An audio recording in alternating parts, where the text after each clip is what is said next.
Hi, I'm Caroline Gow in the Baird and Warner Glenbrook office.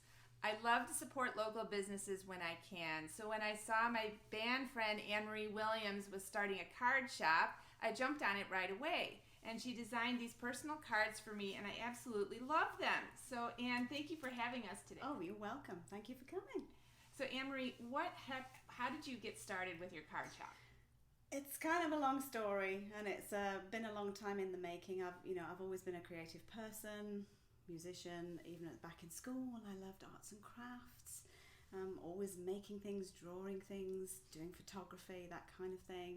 And then, as you know, Caroline, I was a preschool teacher in the UK and also here. So my favourite part of the job really was making, designing, creating crafts that I could do with the children. And when I stopped teaching a couple of years ago, I suddenly was like, I really miss it. And I'd always messed about with paper crafts, and I'd had quite a lot of people say, you should do something with that.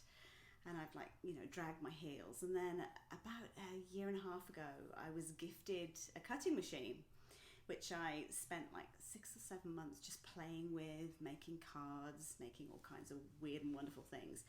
And then I was like, you know what, I'm gonna try and do something with this. I'm gonna try and make it into something. So that was when I started my whole process of trying to learn some software, because I didn't want to just use generic images. I wanted to be able to actually create my own images, even use hand-drawn images using a pen tablet and that kind of thing. So that's really what I've been doing, and trying to make samples to show people. And I'm having a blast, because I can spend hours just sitting cutting and sticking that kind of thing. So that's how I came to do it, and it's all very exciting. Well, that's so cool, because I love how this is, you can't see it's cut in here. She took my logo, and it's on different colors, and it's a nice handmade card. So what kind of projects do you love making?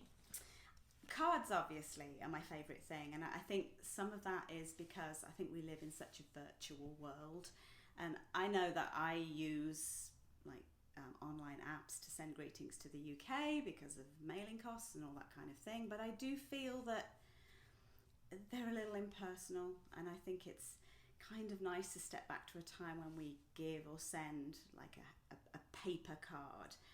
And we were always a card sending family in my family, so I've spent a fair number of hours over the years looking for the right card, and I've sometimes been a little kind of underwhelmed and thought that they should be a little more creative, or a little bit more, I like the handcrafted things that have got things stuck on them, that kind of thing. So that's really why I thought of cards, and I thought, well, I can use them myself, send them to do all my Christmas cards. And that was kind of my first lot, was I made a whole load of Christmas cards to send to the UK. Yeah, I love writing handwritten notes, and the thing about a handwritten note, it always gets read, and sometimes it gets kept too. Yes.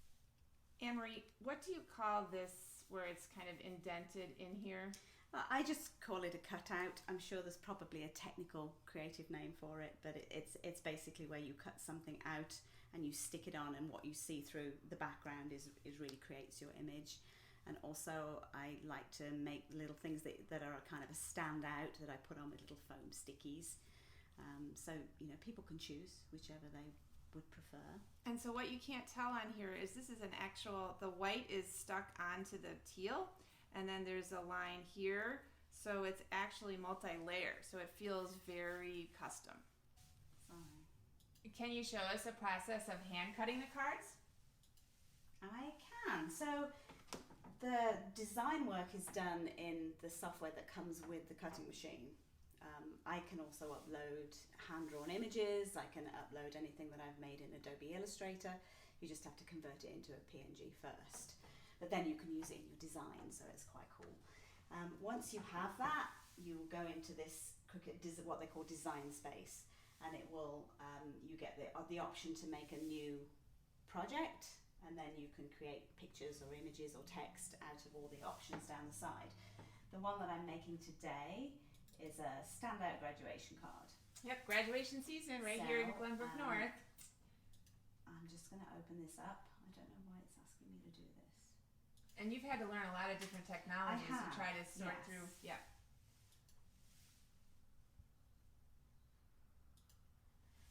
Anne-Marie was telling me that you can design almost any kind of thing just by using some basic shapes. So when she was learning the program, and she wanted, instead of just taking a clip art of a cap and gown and a, what do you call this, the mortarboard, then you can just use a few different shapes and manipulate. This program has like a whole ton of, I'll just show you briefly, but very briefly.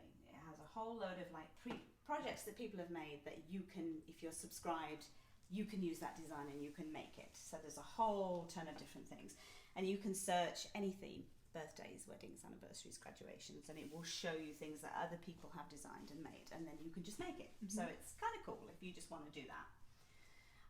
You can then, there are templates. So for example, if I wanted on here a mortarboard, I could just put in mortarboard and it would bring me up a little template that I could use that's already kind of pre-programmed, if you like.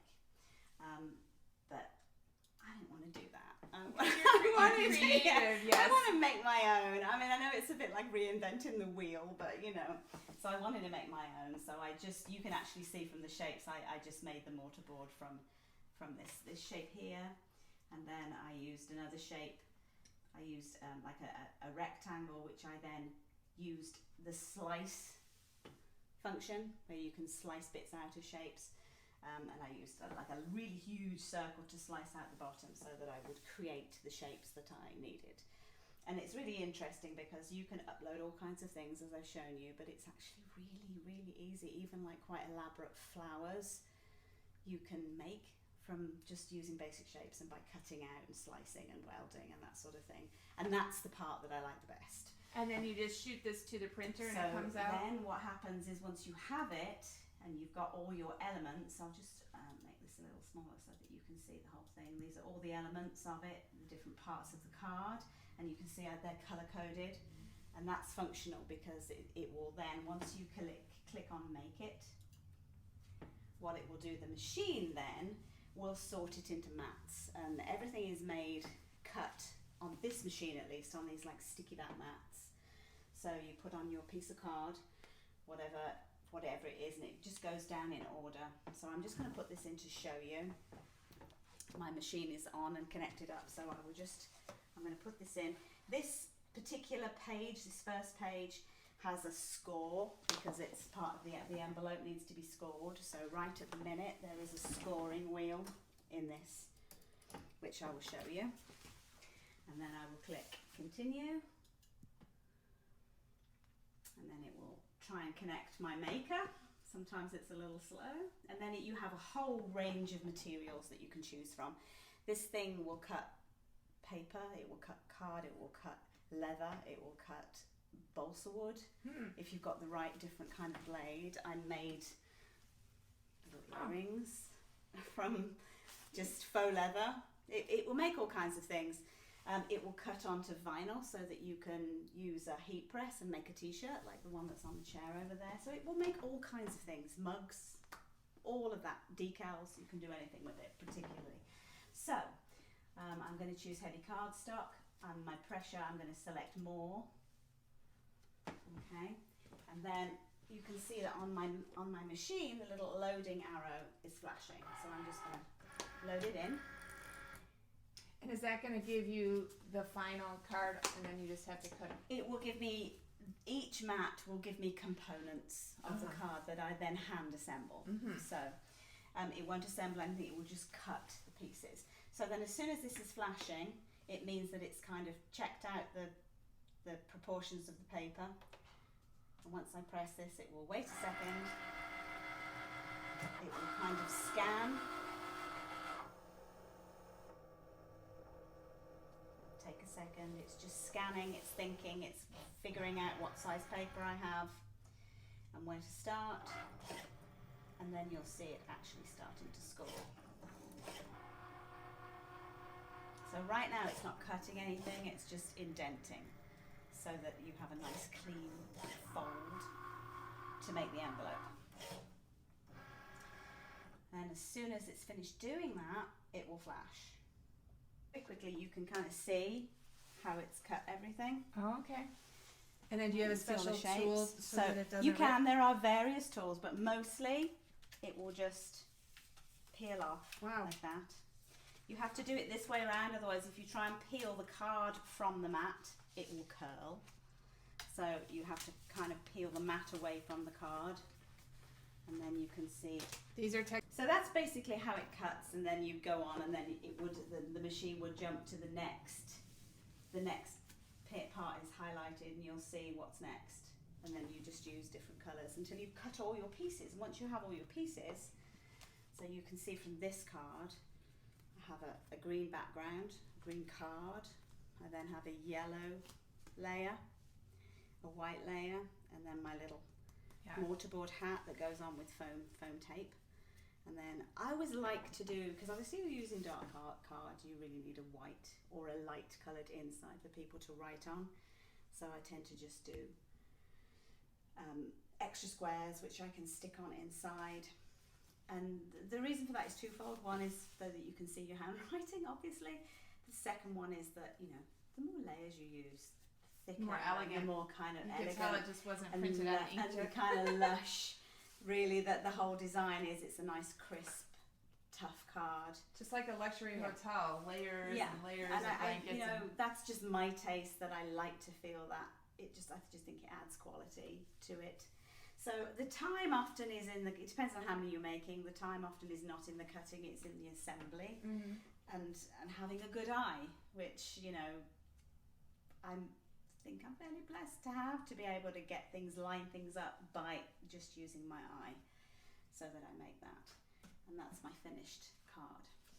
So if you want to order some cards or things for graduation, it's not too late, but 4th of July, maybe some other things coming up. Kind of anything you like. And people say to me, oh, do you have it in this color? You can have any color you like, you know, within the reasonable selection that I have over here, which is most shades of most colors. You can have patterns. I have kind of a cute little thing here that I made. I put my mind to making like a little gifting envelope, so that you can put in like a gift card, and it has like a little wallet. You put money in, or a little gift card, and you can write your label. And I thought it would be kind of cute. I decided to have like the silver background. Oh yeah, that's so neat. it's silver on red on silver, and then I decided to use a patterned envelope with little red stars on, pink stars on, so that it just adds a little bit of something. And if it's a really dark colour, then I have an envelope that I created that has like a little cutout, and I just put a white layer inside. So it has like a little spot to write your whoever it's to. Well, not only sending these greeting cards, but if you want to give a gift of 20 or so note cards, and it comes in a nice little tag and a package, and it makes a nice gift. I am kind of about that. Once I've got it, and I like to sort of make the whole thing feel like it's a gift to whoever's ordered it. So I know when I did yours, I put them together, and I bagged them. They all have little cellophane bags, and I have little stickers with my logo on that I seal it with. And then I like to maybe tie them together with string, and maybe put on like a little thank you, so that it just feels a little special. Yes, they're absolutely beautiful, very special. So contact Anne-Marie. How can they get a hold of you? Well, I have an Instagram page and a Facebook page. Both of them are just Anne-Marie Williams Paper Shop. So you can find me on there, and you can message me via those. I also have a website, which is just annemariewilliams.com, and there's an email address link on that website, but I'll give it to you anyway. It's amw65@me.com. So you can message me, you can send me a message through Instagram, and you know, I will try and make whatever it is you're after as, you know, best I can. Yay! Thank you.